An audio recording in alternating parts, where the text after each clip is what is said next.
आमतौर पर ना जब किसी डकैती या लूटपाट की बात होती है तो दिमाग में एक बहुत ही साफ सी तस्वीर उभरती है। हाँ बिल्कुल। टूटे हुए ताले, बिखरा हुआ सामान, वो हाँ। सब वही ना।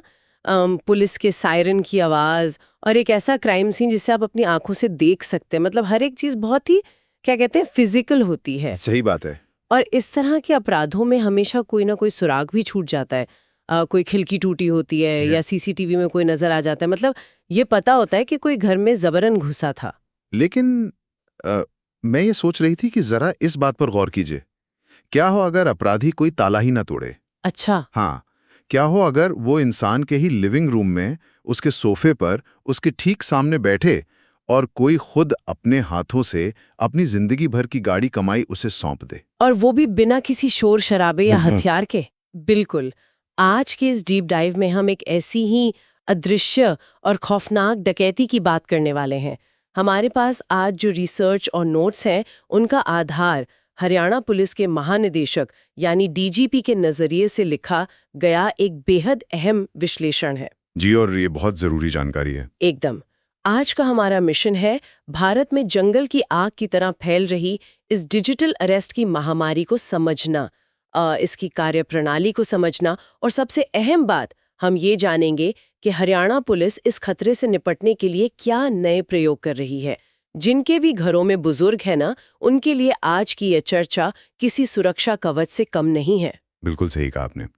और इस पूरे मामले की जड़ को समझने के लिए सबसे पहले ये जानना जरूरी है कि ये कोई, क्या कहते हैं, सामान्य साइबर अपराध नहीं है। मतलब ये हैकिंग वगैरह से अलग है। हाँ, बहुत अलग।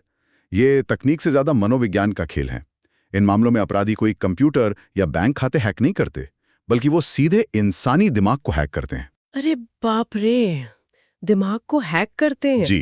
वो डर और सम्मान के उस मिले जुले भाव का फायदा उठाते हैं जो हमारे समाज में, खासकर वरिष्ठ नागरिकों के मन में पुलिस या सरकारी एजेंसियों के प्रति होता है। ठीक है, तो इस मनोविज्ञान को ना थोड़ा और विस्तार से समझते हैं, क्योंकि इस धोखे के जाल को काटने के लिए सबसे पहले हमें इन अपराधियों के काम करने के तरीके को समझना होगा। ये लोग ऐसा क्या कहते हैं कि एक पढ़ा लिखा इंसान भी अपना सब कुछ लुटाने को तैयार हो जाता है? देखिए, उनका सबसे मारक हथियार कोई एडवांस सॉफ्टवेयर नहीं है। उनका सबसे खतरनाक हथियार एक बहुत ही साधारण सा शब्द है, और वो शब्द है गोपनीयता। गोपनीयता मतलब कॉन्फिडेंशियल। बिल्कुल। जब किसी व्यक्ति के फोन की घंटी बजती है और दूसरी तरफ से कोई खुद को सीबीआई या ईडी का अधिकारी बताता है, तो वो सबसे पहली बात यही कहता है कि ये मामला राष्ट्रीय सुरक्षा से जुड़ा है और ये बेहद गोपनीय है। अच्छा, तो वो डरा देते हैं शुरू में ही। हाँ, और इस एक शब्द का इस्तेमाल करके वे एक ऐसा मनोवैज्ञानिक जाल बुनते हैं कि पीड़ित इंसान मानसिक और शारीरिक रूप से अपने ही परिवार से पूरी तरह अलग थलग हो जाता है। ये तो एक तरह की अदृश्य जेल की तरह है। मतलब अगर मैं इसे विजुअलाइज करूं तो कोई असली सलाखें नहीं है, इंसान अपने ही बेडरूम में है, लेकिन वो कैद है। एकदम सटीक एनालॉजी है ना? वे लोग स्काइप या किसी वीडियो कॉल पर होते हैं और उन्हें डराया जाता है कि उनका आधार कार्ड मनी लॉन्ड्रिंग या किसी अवैध पार्सल से जुड़ गया है। लेकिन एक सवाल मेरे दिमाग में आता है, कोई व्यक्ति फोन क्यों नहीं काट देता? मतलब वो कमरे से बाहर निकलकर किसी को बुला क्यों नहीं लेता? क्योंकि उन्हें यकीन दिला दिया जाता है कि उन पर हर तरफ से नजर रखी जा रही है। क्या बात कर रहे हैं? कैसे? अपराधी वीडियो कॉल को दिन रात चालू रखने का निर्देश देते हैं। वे कहते हैं कि अगर कॉल कटी तो अगले ही पल स्थानीय पुलिस आकर उन्हें गिरफ्तार कर लेगी। अरे बाप रे। जी। और कई मामलों में तो ये वीडियो कॉल्स लगातार 48 से 72 घंटों तक चलते देखे गए हैं। 72 घंटे? मतलब 3 दिन? हाँ। पीड़ित ना तो ठीक से सो पाता है, ना खा पाता है, उसे हर वक्त निगरानी में रखा जाता है, और इस लगातार मानसिक दबाव के कारण इंसान की जो तार्किक क्षमता है वो खत्म हो जाती है। वो बस वही करता है जो वो लोग कहते हैं। बिल्कुल। यानी अपने बैंक खाते खाली करना। और ये अदृश्य जेल तब तक काम करती है जब तक कि खाते से आखिरी रुपया भी ना निकल जाए। लेकिन ये सब इतना आसान कैसे हो सकता है? मेरा मतलब है, जब फोन पे कोई नंबर आता है तो क्या वो असली पुलिस स्टेशन का नहीं लगता? लोग फर्क क्यों नहीं कर पाते? यहीं पर तकनीक उनके इस मनोवैज्ञानिक खेल का साथ देती है। इसे वीओआईपी स्पूफिंग कहा जाता है। VoIP स्पूफिंग, ये क्या होता है? अपराधी इंटरनेट के जरिए कॉल करते हैं और तकनीक का इस्तेमाल करके कॉलर आईडी पर वही नंबर दिखाते हैं जो किसी असली पुलिस स्टेशन या साइबर सेल का होता है। ओहो।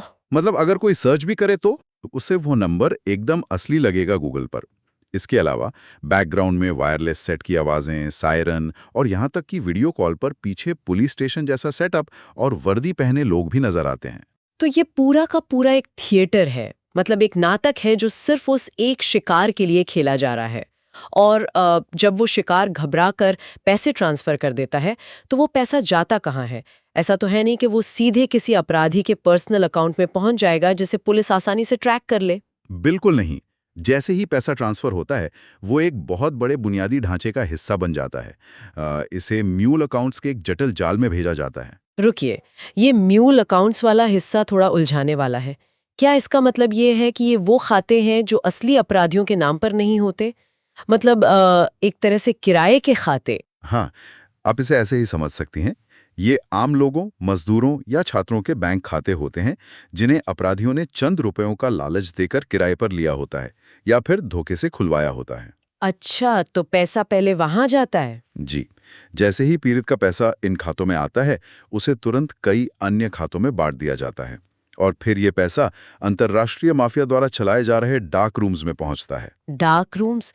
ये क्या नई चीज है? डार्क रूम्स वे गुप्त ऑपरेशंस हैं जहां इन पैसों को मिनटों के भीतर क्रिप्टो करेंसी या विदेशी शेल कंपनियों के जरिए सफेद कर दिया जाता है। बाप रे, मिनटों के भीतर? हाँ, जब तक पीड़ित को यह एहसास होता है कि उसके साथ धोखा हुआ है, उसका पैसा देश की सीमाओं को पार कर चुका होता है और उसे वापस लाना लगभग असंभव हो जाता है। अदृश्य जेल और डार्क रूम्स के नेटवर्क को देखकर तो ये साफ हो जाता है कि ये कोई सड़क छाप अपराध नहीं है।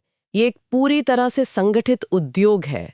और अगर हम इस उद्योग के आकार की बात करें तो जो नोट्स में आंकड़े हैं वो सच में होश उड़ा देने वाले हैं। बिल्कुल, बहुत बड़े आंकड़े हैं। अप्रैल 2021 से नवंबर 2025 के बीच देश भर में इस तरह की डिजिटल धोखाधड़ी से 54,000 करोड़ रुपए से ज्यादा का नुकसान हुआ है। सिर्फ साल 2024 के भीतर ही डिजिटल अरेस्ट के 1,23,000 से ज्यादा मामले दर्ज किए गए। ये आंकड़े डरावने हैं। 54,000 करोड़ रुपए, ये तो कई छोटे देशों की जीडीपी से भी ज्यादा है। इतने बड़े पैमाने पर इतनी सफाई से ये काम बिना किसी विशाल और अंतर्राष्ट्रीय नेटवर्क के हो ही नहीं सकता। मेरा मतलब है ये पैसा आखिर जा कहाँ रहा है? ये आंकड़ा इस बात का सबूत है कि हम एक समानांतर अर्थव्यवस्था से लड़ रहे हैं और जब जांच एजेंसियों ने इस पैसे का पीछा किया तो पता चला कि इसके तार भारत से बहुत दूर जुड़े हैं। कहाँ तक? दक्षिण पूर्वी एशिया, खासकर कंबोडिया, म्यांमार और वियतनाम के साथ साथ चीन तक फैले हुए हैं ये तार। ये सिर्फ कुछ हैकर्स का समूह नहीं है और इसके पीछे एक ऐसा दर्दनाक सच छिपा है जिस पर आसानी से यकीन नहीं होता। दर्दनाक सच? कैसा सच? इसे साइबर स्लेवरी या साइबर गुलामी कहा जाता है। साइबर गुलामी? मतलब क्या, जो लोग फोन पर डरा धमकाकर पैसे मांग रहे हैं वो खुद भी किसी के बंधक हैं? ये बात तो इस पूरे मामले को एक बिल्कुल नया और भयानक मोड़ दे देती है। जी, ये इस पूरे सिंडिकेट का सबसे काला सच है। यहाँ सबसे हैरान करने वाली बात यह है कि हजारों पढ़े लिखे युवा भारतीयों को डेटा एंट्री या आईटी सेक्टर में अच्छी नौकरी का लालच दिया जाता है। अच्छा, और फिर उन्हें बाहर बुला लेते हैं? हाँ, उन्हें बैंकॉक या किसी अन्य देश में बुलाया जाता है। वहां पहुंचने पर उन्हें अवैध तरीके से सीमा पार कराकर म्यांमार या कंबोडिया के घने जंगलों में बने बड़े बड़े परिसरों में ले जाया जाता है। हे भगवान! वहां उनके पासपोर्ट छीन लिए जाते हैं, उन्हें शारीरिक और मानसिक यातनाएं दी जाती हैं और फिर उन्हें रोजाना 15 से 16 घंटे तक भारतीयों को ही कॉल करके ठगने के लिए मजबूर किया जाता है। मतलब वो अपनी मर्जी से नहीं कर रहे हैं सब? नहीं, वे बस एक स्क्रिप्ट पढ़ते हैं जो उन्हें दी जाती है। वे एक बहुत बड़े अंतर्राष्ट्रीय सिंडिकेट के मोहरे भरें। ये सुन के तो रोंगटे खड़े हो जाते हैं। मतलब जो व्यक्ति फोन पे एक बुजुर्ग को डरा रहा है, हो सकता है कि वो खुद बंदूक के साए में काम कर रहा हो। बिल्कुल, ये बहुत ही खौफनाक है। लेकिन इसका मतलब ये बिल्कुल नहीं है कि भारत के भीतर कोई नेटवर्क मौजूद नहीं है। डीजीपी के विश्लेषण से ये स्पष्ट होता है कि स्थानीय अड्डे भी उतनी ही मजबूती से काम कर रहे हैं। हाँ, स्थानीय मदद के बिना ये संभव नहीं है। हरियाणा के भीतर नूह, भिवानी और पलवल जैसे इलाके इस पूरे ऑपरेशंस के बड़े स्थानीय केंद्र बन गए हैं। और ये भी बताया गया है कि इनका मुख्य निशाना कौन है। जी, ये आमतौर पर संपन्न इलाकों को चुनते हैं। सही कहा, ये लोग गुरुग्राम जैसे शहरों को निशाना बनाते हैं क्योंकि वहाँ संपन्नता बहुत है, लोगों के पास जीवन भर की बड़ी बचत होती है और वहाँ बुजुर्ग अक्सर अकेले रहते हैं। तो एक तरफ विदेश में बैठे सिंडिकेट है और दूसरी तरफ स्थानीय स्तर पर मदद करने वाले लोग।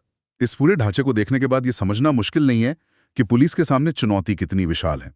आप सिर्फ कुछ फोन नंबरों को ब्लॉक करके या स्थानीय स्तर पर कुछ गिरफ्तारियां करके इस अंतर्राष्ट्रीय सिंडिकेट को खत्म नहीं कर सकते। हाँ, वो तो बस मोहरे हैं, असली खिलाड़ी तो कहीं और बैठे हैं। बिल्कुल। इसलिए हरियाणा पुलिस ने महसूस किया कि अपराधियों के काम करने के तरीके, यानी उनके उस मूल हथियार को ही तोड़ना होगा। और जैसा कि हमने शुरुआत में चर्चा की, उनका सबसे बड़ा हथियार क्या है? शिकार को अकेला कर देना, उसका अलगाव। हाँ, वो अदृश्य जेल। तो मुख्य सवाल ये था कि इस अलगाव या आइसोलेशन को कैसे तोड़ा जाए। और यहीं पर बात सच में बहुत दिलचस्प हो जाती है। जब ये साफ हो गया कि समस्या की जड़ इंसान का वो डर और अकेलापन है, तो हरियाणा पुलिस ने HDFC बैंक के साथ मिलकर एक ऐसा पुल बनाने की कोशिश की जो उस अकेलेपन को खत्म कर सके। जी, एक बहुत ही इनोवेटिव तरीका निकाला उन्होंने। उन्होंने भारत का पहला dual OTP authentication system launch किया है। इसे समझने के लिए मैं एक एनालॉजी देती हूँ। बताइए। ये सिस्टम कुछ हॉलीवुड फिल्मों में दिखाए जाने वाले परमाणु मिसाइल लॉन्च की तरह है। मतलब मिसाइल लॉन्च करने के लिए सिर्फ एक व्यक्ति या एक चाबी काफी नहीं होती ना, सुरक्षा के लिए दो अलग-अलग लोगों को एक साथ दो चाबियां घुमानी पड़ती हैं। हाँ, बिल्कुल। ड्यूअल OTP सिस्टम ठीक इसी सिद्धांत पर काम करता है। ये तुलना एकदम सटीक है। इस मैकेनिज्म को बहुत ही व्यावहारिक तरीके से डिजाइन किया गया है। ये सिस्टम तब सक्रिय होता है जब इस योजना में शामिल कोई वरिष्ठ नागरिक 1 लाख रुपए या उससे अधिक का फंड ट्रांसफर करने की कोशिश करता है। क्योंकि अरेस्ट वाले मामलों में तो लाखों की ही मांग होती है ना? जी, बिल्कुल। लेकिन एक मिनट, मैं कुछ सोच रही थी। सुनने में तो ये ड्यूअल OTP बहुत अच्छा लग रहा है, लेकिन क्या एक बुजुर्ग इंसान जो पहले से ही घबराया हुआ है, वीडियो कॉल पर डराया जा रहा है, वो इस दोहरे सिस्टम से और ज्यादा कंफ्यूज नहीं हो जाएगा? ये बहुत ही वाजिब सवाल है। मतलब क्या तकनीक को इतना जटिल बनाना ही एकमात्र रास्ता है? हाँ, ये सवाल लाजमी है, लेकिन हमें ये देखना होगा कि ये जटिलता किसके लिए पैदा की गई है। सामान्य बैंकिंग में एक OTP सीधा खाता धारक के फोन पर आता है, लेकिन इस नए सिस्टम में पहला OTP तो उस पीड़ित बुजुर्ग के पास जाएगा, लेकिन दूसरा OTP उनके परिवार के किसी भरोसेमंद सदस्य के पास जाएगा। अच्छा, भरोसेमंद सदस्य के पास। हाँ, जैसे उनके बेटे, बेटी या जीवन साथी के फोन पर अलर्ट के रूप में जाएगा। ट्रांजैक्शन तभी पूरा होगा जब दोनों कोड सिस्टम में एक साथ डाले जाएंगे। ओह, अब मैं इसका असली मकसद समझ पाई। ये सिर्फ लेन देन को मुश्किल बनाने के लिए नहीं है। बिल्कुल नहीं। अगर कोई बुजुर्ग डर के मारे अपने कमरे में बंद है और वीडियो कॉल पर किसी फर्जी पुलिस वाले के दबाव में 5 लाख रुपए ट्रांसफर करने की कोशिश कर रहा है, तो वो फर्जी अधिकारी उसे किसी से बात तो करने नहीं देगा। वही तो। लेकिन जैसे ही ट्रांसफर इनिशिएट होगा, मीलों दूर बैठे उनके बेटे या बेटी के फोन पर एक मैसेज फ्लैश होगा कि आपके पिता 5 लाख रुपए ट्रांसफर कर रहे हैं, ये रहा OTP। और यही इस पूरे इनोवेशन की जान है। इसका मुख्य उद्देश्य एक विश्वसनीय हस्तक्षेप, या जिसे हम ट्रस्टेड इंटरवेंशन कहते हैं, वो पैदा करना है। ये ट्रस्टेड इंटरवेंशन बहुत भारी और काम का शब्द है ना? जैसे ही परिवार के सदस्य के पास OTP आता है, वो तुरंत अपने माता पिता को कॉल करेगा, या अगर वो उसी घर में तो दरवाजा खटखटाकर पूछेगा कि ये इतना बड़ा ट्रांजैक्शन कैसा है, आप किसे पैसे भेज रहे हैं। और उसी पल वो जो अदृश्य जेल थी वो टूट जाएगी। बिल्कुल। अपराधी का फैलाया गया वो गोपनीयता का सारा मायाजाल एक झटके में खत्म हो जाएगा। ये सच में एक गेम चेंजर साबित हो सकता है। हालांकि नोट्स में ये भी बताया गया है कि फिलहाल ये सिस्टम 60 साल से अधिक उम्र वालों के लिए स्वैच्छिक या वॉलंटरी रखा गया है। जी, उन्हें खुद बैंक जाकर इसे शुरू करवाना होगा। हाँ, लेकिन एक अच्छी बात ये भी है कि 75 साल और उससे अधिक उम्र के वरिष्ठ नागरिकों के लिए इसे पूरी तरह से अनिवार्य बनाने पर गंभीरता से चर्चा चल रही है। ये बहुत जरूरी भी है, लेकिन यहाँ ये भी स्वीकार करना होगा कि किसी भी तकनीकी समाधान की अपनी कुछ सीमाएं होती हैं। कैसी सीमाएं? क्या हो अगर वो भरोसेमंद सदस्य किसी मीटिंग में हो, या फ्लाइट में हो, या फोन से दूर हो। हाँ, ये तो हो ही सकता है। इसलिए सिर्फ तकनीक के भरोसे बैठना काफी नहीं है। एक मजबूत सुरक्षा के लिए बहुस्तरीय सुरक्षा, जिसे हम लेयर्ड डिफेंस कहते हैं, उसका होना बहुत जरूरी है। इसमें मानवीय जागरूकता और संस्थाओं की जिम्मेदारी का बहुत बड़ा रोल है। शायद इसीलिए पुलिस और बैंकों ने सिर्फ ऐप या सॉफ्टवेयर तक खुद को सीमित नहीं रखा है। उन्होंने जमीनी स्तर पर भी काफी काम शुरू कर दिया है। विश्लेषण में इस बात का खास जिक्र है कि पुलिस के बीट अधिकारियों को एक जिम्मेदारी सौंपी गई है। जी, बहुत ही अहम जिम्मेदारी है ये। हर बीट अधिकारी को अपने इलाके के कम से कम 60 वरिष्ठ नागरिकों से व्यक्तिगत रूप से जाकर मिलना है। जी। उन्हें उनके घर जाकर समझाना है कि डिजिटल अरेस्ट नाम की कोई चीज कानूनी रूप से अस्तित्व में नहीं है। नहीं है। और इसके साथ ही बैंकों के भीतर भी एक संस्थागत जिम्मेदारी तय की जा रही है। बैंक कर्मचारियों को विशेष ट्रेनिंग दी जा रही है ताकि वे संदिग्ध गतिविधियों को पहचान सकें। मतलब रेड फ्लैग्स पकड़ सकें। हाँ, उदाहरण के लिए अगर कोई बुजुर्ग ग्राहक अचानक बैंक आता है, बहुत घबराया हुआ लग रहा है, बार बार अपना फोन चेक कर रहा है और अपनी एफडी को समय से पहले तुड़वाकर सारा पैसा किसी अनजान खाते में भेजने की जिद कर रहा है, तो बैंक वाले तुरंत सतर्क हो जाएं। बिल्कुल, कर्मचारी तुरंत उनसे पूछताछ करें या पुलिस को सूचित करें। और तकनीक के भविष्य की बात करें तो आने वाले समय में आर्टिफिशियल इंटेलिजेंस यानी एआई भी इसमें एक बड़ी भूमिका निभाने वाला है। ऐसे सिस्टम विकसित किए जा रहे हैं जो किसी भी असामान्य ट्रांजैक्शन पैटर्न को देखते ही तुरंत अलर्ट भेज देंगे। ये बहुत कारगर होगा। लेकिन इतनी सारी तकनीक, पुलिस की गश्त और बैंकों की सतर्कता के बावजूद मुझे लगता है इस पूरे विश्लेषण का सबसे बड़ा सबक कुछ और ही है। वो क्या? ये हमारी रोजमर्रा की जिंदगी, हमारे घरों के अंदर छिपा है। मतलब माता पिता की बैंकिंग गतिविधियों के बारे में नियमित बातचीत सबसे बड़ा बचाव है। ये एकदम सही बात है। घरों में पारिवारिक संवाद होना बहुत जरूरी है। उन्हें ये विश्वास दिलाना कि चाहे जो भी हो जाए वे अकेले नहीं हैं, क्योंकि स्कैमर्स इसी संवादहीनता और दूरी का फायदा उठाते हैं। और इसी के साथ डीजीपी के विश्लेषण में जो सबसे महत्वपूर्ण चेतावनी दी गई है उसे हमें साफ साफ बताना चाहिए। जी बिल्कुल, बताइए। भारत में किसी भी कानून प्रवर्तन एजेंसी, चाहे वो पुलिस हो, सीबीआई हो या ईडी हो, किसी के भी पास स्काइप, व्हाट्सएप या वीडियो कॉल के जरिए किसी को गिरफ्तार करने का कोई कानूनी अधिकार नहीं है। ये सबसे महत्वपूर्ण बिंदु है।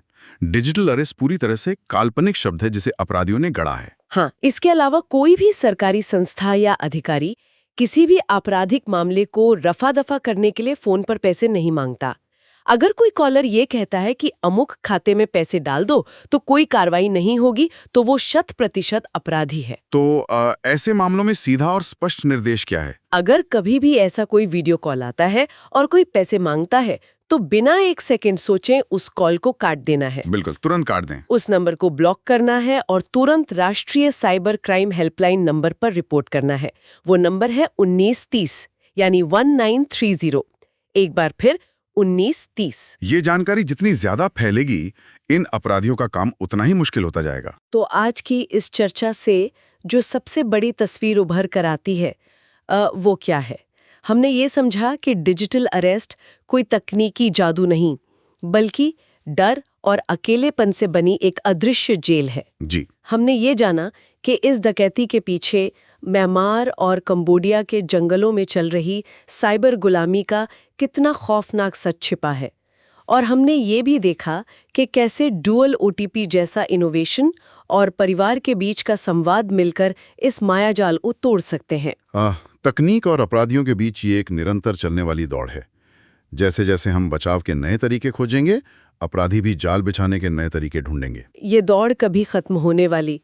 और इसी दौड़ से जुड़ा एक ऐसा विचार मैं आज सुनने वालों के लिए छोड़ना चाहती हूँ जो शायद सोचने पे मजबूर कर दे। जी बताइए। आज के समय में ये धोखेबाज किसी दूर देश में एक खराब से वीडियो सेटअप में बैठकर पुलिस होने का नाटक कर रहे हैं। उनके चेहरे अनजान होते हैं, उनकी आवाज अजनबी होती है। थोड़ा ध्यान देने पर उनकी चोरी पकड़ी जा सकती है। हाँ, अभी तो पकड़ी जा सकती है। लेकिन जरा एक पल के लिए भविष्य की कल्पना कीजिए, जब डीप फेक और एआई पूरी तरह से आम हो जाएंगे। क्या होगा जब वीडियो कॉल पर दिखने वाला चेहरा किसी अजनबी का नहीं, बल्कि आपके अपने शहर के असली पुलिस कमिश्नर का होगा? बाप रे। या उससे भी डरावनी स्थिति, क्या हो अगर स्क्रीन पर रोता हुआ, पैसे मांगता हुआ व्यक्ति कोई और नहीं बल्कि आपका अपना बच्चा हो और वो बिल्कुल असली दिख रहा हो? ये तो सच में बहुत भयानक कल्पना है ना? जब अपराधी तकनीक की इस ऊंचाई पर पहुंच जाएंगे, तब ये डुअल ओटीपी या हमारी आज की सारी तैयारी कितनी कारगर साबित होगी? क्या हम सच में एक ऐसे भविष्य की ओर बढ़ रहे हैं जहां अपनी ही आंखों देखी और कानों सुनी बातों पर भरोसा करना इंसान के लिए सबसे बड़ा खतरा बन जाएगा? ये एक ऐसा सवाल है जिसका जवाब हमें खोजना ही होगा।